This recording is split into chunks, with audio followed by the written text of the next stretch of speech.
Hello, I'm Dilek Tuna and welcome to Context. Today on the program, we're looking at a growing strategic alignment along the Caspian coast as Azerbaijan, Turkmenistan and Uzbekistan hold a landmark trilateral meeting in AnewZ. The leaders discussed connectivity, energy, transport and trade, but also something more subtle, the strengthening of regional identity and purpose. As Uzbekistan's President Shavkat Mirziyoyev put it, Central Asian countries are cooperating effectively with Azerbaijan. So what does this mean in real terms? What are the goals behind this trilateral format, and how does it shape the wider Eurasian landscape from the Middle Corridor to global supply chains? And to discuss, we're joined by Mohammad Mamadov, Research Fellow at Topchubashov Center from Baku, Azerbaijan. Mamad, welcome to the program. Thank you. Now, what stood out to you most from this trilateral meeting, and what does it signal about the direction of regional cooperation? Yeah, I think there was two main highlights from the meeting. The first one is that Azerbaijan is highly invested in upgrading its ties with two Central Asian players, Turkmenistan and Uzbekistan. Turkmenistan is Azerbaijan's gateway, together with Kazakhstan, to the broader Central Asian region. And Uzbekistan is an allied country with whom Azerbaijan signed an alliance agreement, which is very notable because after the Second Karabakh War, Azerbaijan signed an alliance agreement with only three countries, Russia, Turkey, and Uzbekistan. And so these two countries are very vital for Azerbaijan's, let's say, pivot to East, which is very important also in the context of its deepening partnership with China. So in that context, that is one point. The second one, I think more important, is as the three sides agreed, Azerbaijan will again be invited to the consultative meeting of the Central Asian countries, which first started in, I think, 2023 in Dushanbe. Azerbaijan was for the first time invited to the meeting of Central Asian 5.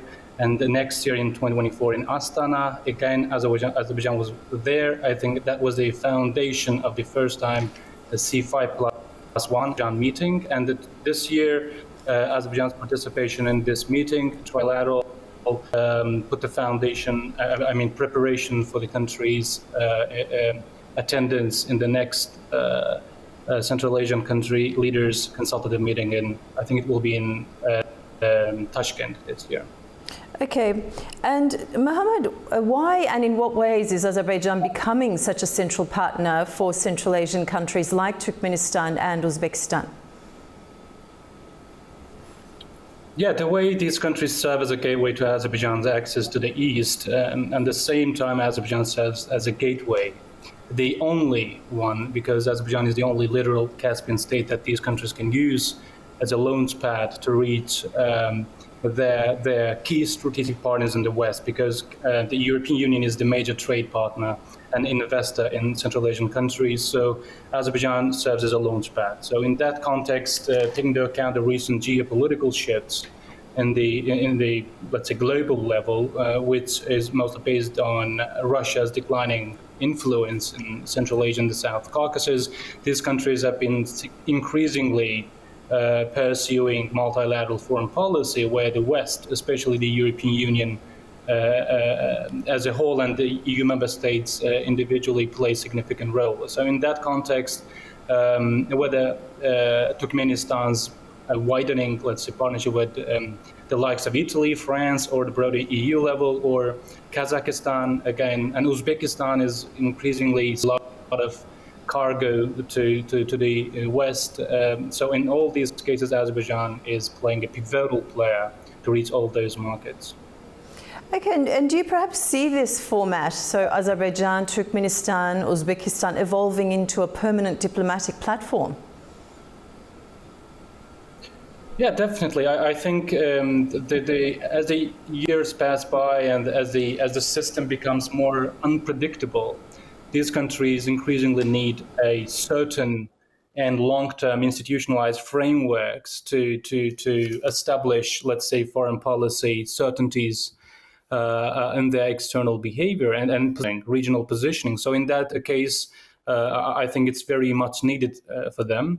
And I think it's not the first time Azerbaijan and Turkmenistan have tried this. In 2022 December, there was the first meeting again in AnewZ with the leaders of Azerbaijan, Turkmenistan, and Turkey. Erdogan was also there. So it shows that Azerbaijan and Turkmenistan are interested and invested in the long-term establishment of this trilateral and broader multilateral frameworks to establish like institutionalized and long-term relations and kind of establish a corridor, whether it's a trade or a political, to let's say to strengthen their multi-vectoral foreign policy, because it's just one vector of their foreign policy. So they are highly invested in it being very strong. And is this trilateral bloc a response perhaps to shifting global power dynamics, such as the growing competition between China, the West, and Russia in Eurasia? Yeah, these countries are increasingly showing that they have agency. Because some of the arguments say that, okay, there is a growing new great game too over the region's strategic and critical resources, which have recently been mostly revolving around the access to very rich critical raw material deposits of Central Asian countries, whether it's Turkmenistan, Kazakhstan, or Uzbekistan.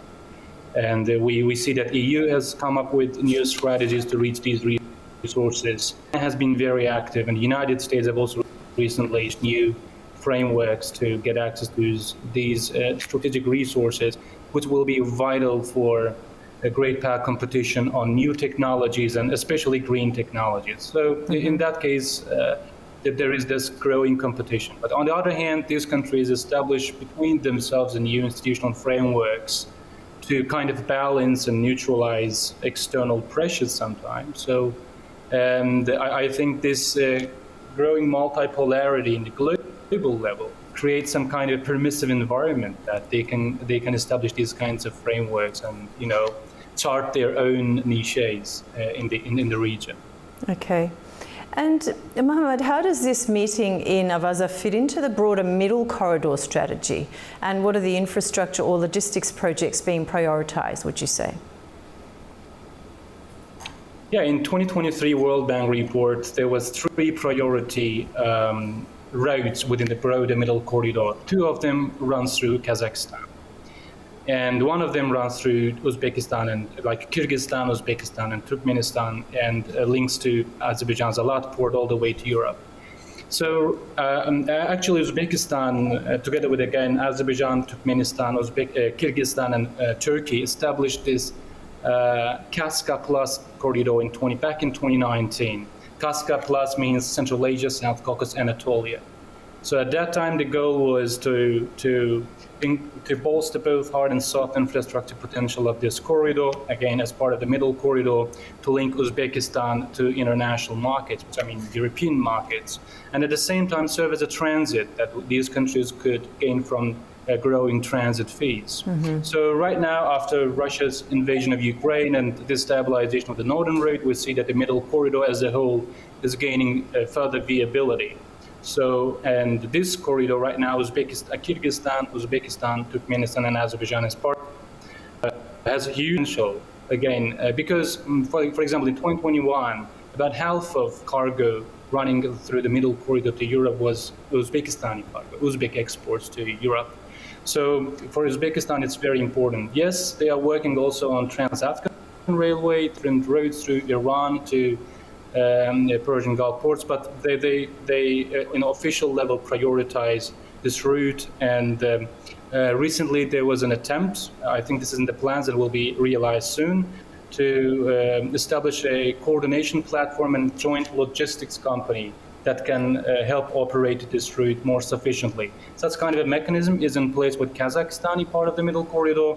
Right now, I'm sure that these kinds of trilateral and multilateral meetings with Turkmenistan and Uzbekistan will soon result with the emergence of a similar framework with these countries.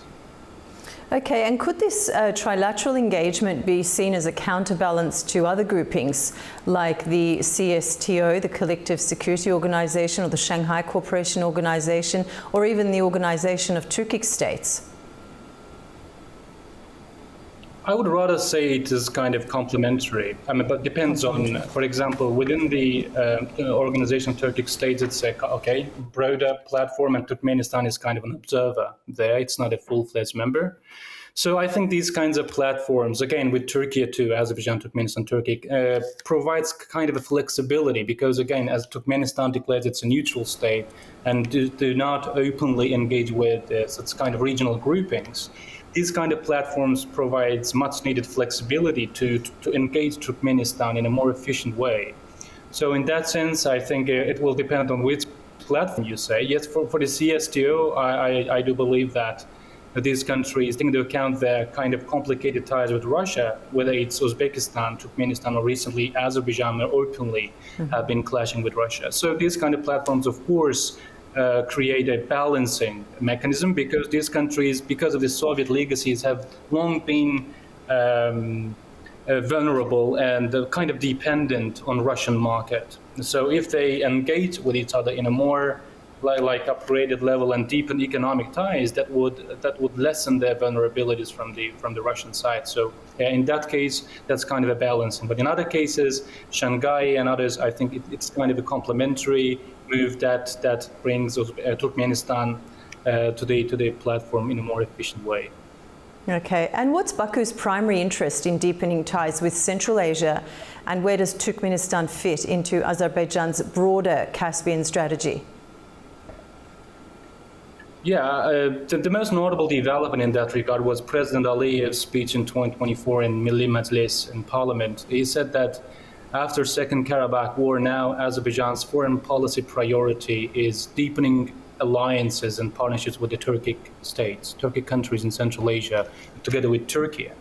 So in that regard, I think it all explains Azerbaijan's pivot to Central Asia in recent years. And Turkmenistan's place in that picture, let's say, is very important because, as you know, Turkmenistan was a long time a kind of a weaker link in Azerbaijan's Central Asia strategy because the relations were not that warm till recently. But after 2021, we saw that there was a memorandum of understanding signed on Dostluk field in the Caspian Sea. It was a 30-year-long dispute between the two countries. Now it's gone, and Turkmenistan from 2021 November started to export gas to Azerbaijan, which will lessen Baku's let's say, pressures and will free some gas to be exported to Europe. So in that regard, at the same time, Turkmenistan serves Azerbaijan as a gateway to reach to Afghanistan and further to Pakistan and India. There is this Lapis Lazuli corridor again.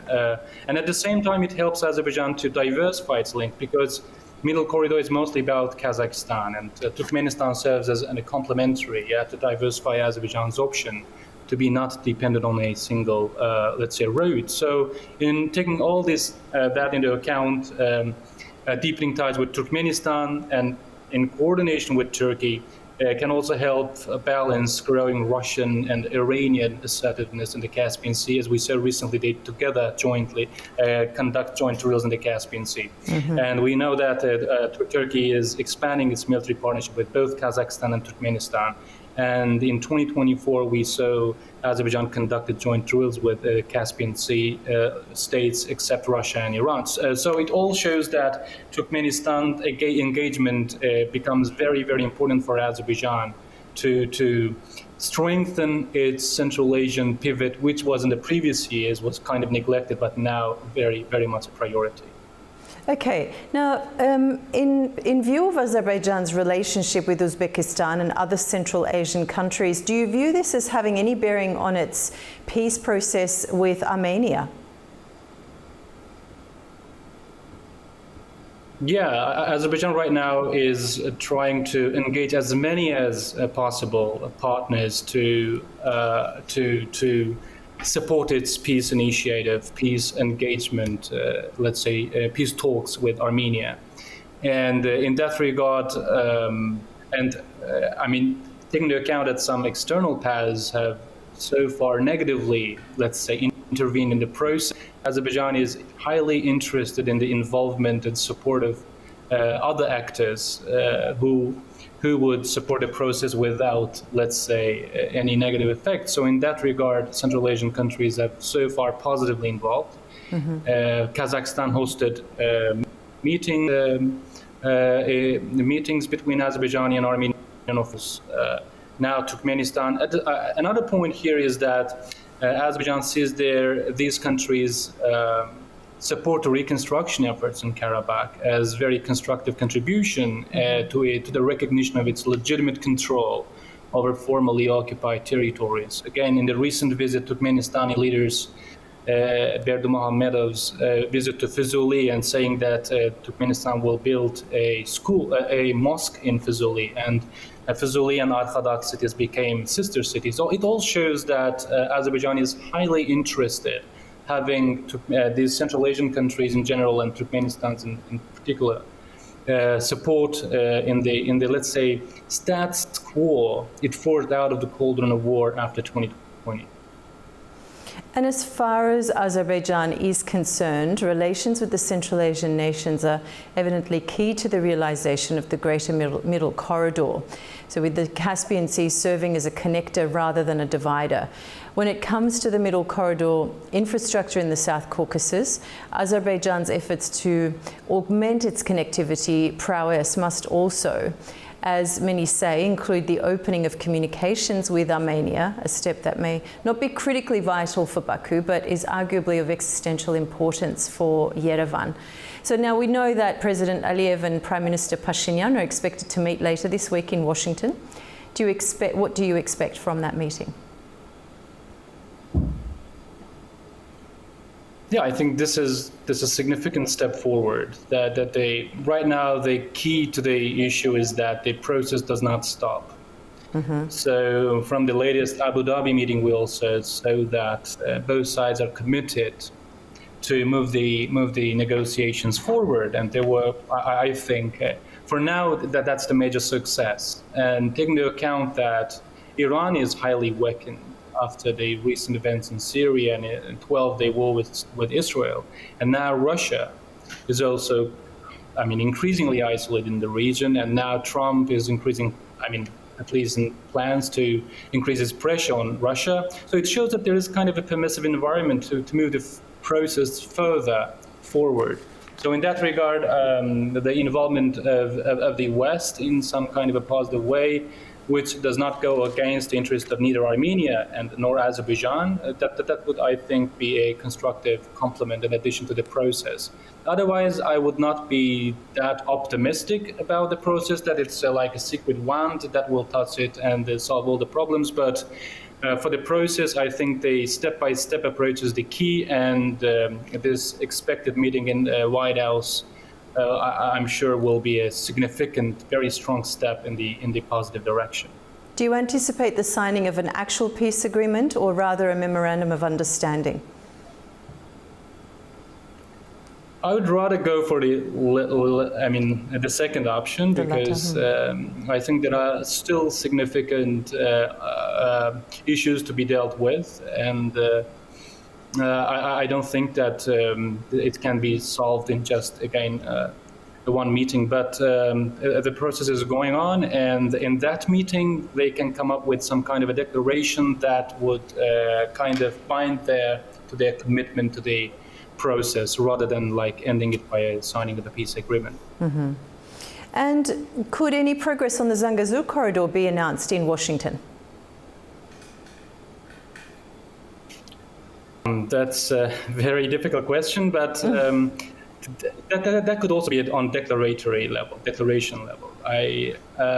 Because it's again a long-term kind of a process that also Azerbaijan and Armenia, despite all the, let's say, kind of independent moves recently, both toward Iran and Russia, both countries are quite pursuing quite calculated moves toward them, that both careful that they do not pass the red lines of any regional power, because that's what pragmatism in this state requires. Mm-hmm. So in that regard, I think that would be kind of full declarations to taste the waters about the actions, how they can move further forward. So yeah, in that regard, they can kind of declare, maybe some American company, again, it was in the news recently that it can be involved, and offer some solution that both meets Azerbaijan's requirement that's an uninterrupted movement of the cargo, and Armenian concerns that its sovereign rights should be recognized and respected. So yeah, it can be kind of a declaration, but I believe that it will be part of a long-term process, a long-term, let's say, game, rather than let's say ending our concerns that how the process will be completed soon. Let's go back to Avaza now. What sectors beyond energy are emerging as potential pillars of trilateral trade, such as agriculture, tech, or textiles? Yeah, these countries are mostly cooperating on energy and transit, and what the post-22 changes to the regional. In this context, economic map is that these countries understood that they should deepen cooperation, bilateral cooperation, trade partnership, also in non-oil sector. Mm-hmm. For example, immediately after 2022, Kazakhstan emerged Azerbaijan's alternative, let's say, exporter of grain when Russia stopped exporting grain in the early phase of the war. So it showed how important, because again, these countries' non-oil exports mostly go to Russian markets. So now the opportunity to deepen ties on transit and transport and decreasing of costs. For example, in 23 March, Azerbaijan's shipping company ASCO declared that it took right tariffs, let's say, shipping tariffs in the Caspian Sea. That can also be kind of a boost decrease the cost of trade between the two countries. There is potential there, but unfortunately, again, both because of Soviet legacy and other, let's say, the structural economic factors of these countries relying mostly on energy exports, there have been so far some complications. But again, post-2022 changes to region's economic map creates kind of incentives to deep cooperation in agriculture, again, technology and others, so that these countries can decrease their dependence on traditional and most of the time unreliable, let's say, players. And will there be any progress toward harmonizing customs, visa regimes or transport standards among the three countries? Definitely, it's the most important one. If these countries want to go forward, only cooperation on soft infrastructure part will help solving it. I see that EU has also recently been very active in supporting them. It's also crucial because EU is a very crucial player in the development of the Middle Corridor. China is pledging its support. So, I mean, engagement of those partners can kind of provide some financial incentives to these countries. You allocated recently $10 billion euros to development of the corridors, infrastructure potential, and then China is also helping these countries bolster their customs, let's say, infrastructure. So in that regard, because when it comes to connectivity, time and prices are very important. So if you want to decrease time, you have to cooperate on soft infrastructure, but as you said, like legal regulations and regulatory approximation. Let's just an example. Cargo comes to Turkmenistan, and because of the lack of, let's say, mutual recognition of the documents and facilitation of those processes, cargo waits in Turkmenistan port for some 10 days, which is quite high. So if these three countries wants to facilitate the smooth transfer of cargo along the route, they should increase this legal and technical, digital cooperation, so that the cargo, when it comes, does not wait at the borders and the customs and move freely and in a fast way. That's the main advantage, actually, of the Middle Corridor over the Northern Corridor, because it's the shorter route. But when you have these soft infrastructure problems, it becomes longer. So the rationale is very simple. If you want to bank on its main advantage, you have to cooperate on this soft infrastructure issues. And how do the people in these countries perceive this cooperation? Is it elite-led, or does it resonate with broader society? It's mostly elite-led, but I see that, again, after recent shift in the region's geopolitical picture, there is kind of an increasing buy-in from local populations about this element mostly. Especially, for example, in Azerbaijan, this narrative is starting to gain a more traction. I think the similar is the case Turkmenistan and especially in Uzbekistan. But yeah, if I answer your question shortly, for now, because of again structural issues in all three countries' domestic politics, it's mostly for now elite-led process. But there is huge potential that in the near future it can get a bigger buy-in from the local population. Okay. All right. And finally, Mohammed, where could this cooperation be in 5 years from now? Do you expect deeper institutionalization, or will it remain mostly symbolic? I think it will depend on how the shifts in the regional balance of power will continue in the next 5 years. Mm-hmm. Because we see these kinds of changes when there are significant shifts in the region's let's say, balance of power, especially right now, driven by Russia's declining influence. So it will mostly depend on what will happen in Ukraine, if mm-hmm. Russia will be able to consolidate its gains in Ukraine and turn its shift mm-hmm. back to South Caucasus and Central Asia. The same can be said about the Middle East. We saw that in the last 5 years, the power shifts in the Middle East have, like the way in Ukraine, have significantly affected the developments, geopolitical developments in South Caucasus. So we'll see if Iran will be integrated in the new regional security framework, or Israel will continue to dominate, and maybe we'll see further destabilization of the let's say politics in the Middle East. So I think these, and of course China, how the EU-China and the United States-China relations will evolve mm-hmm. in the next 5 years. Of course, I don't want to underestimate the agency of these countries. It's very important.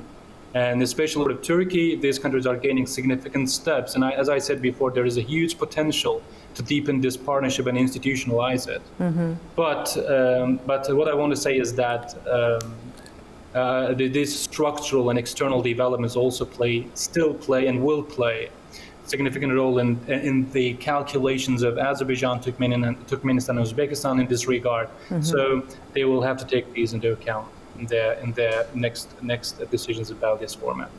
Okay. Mohammed, thank you so much for joining the program today. Now, thanks for having me.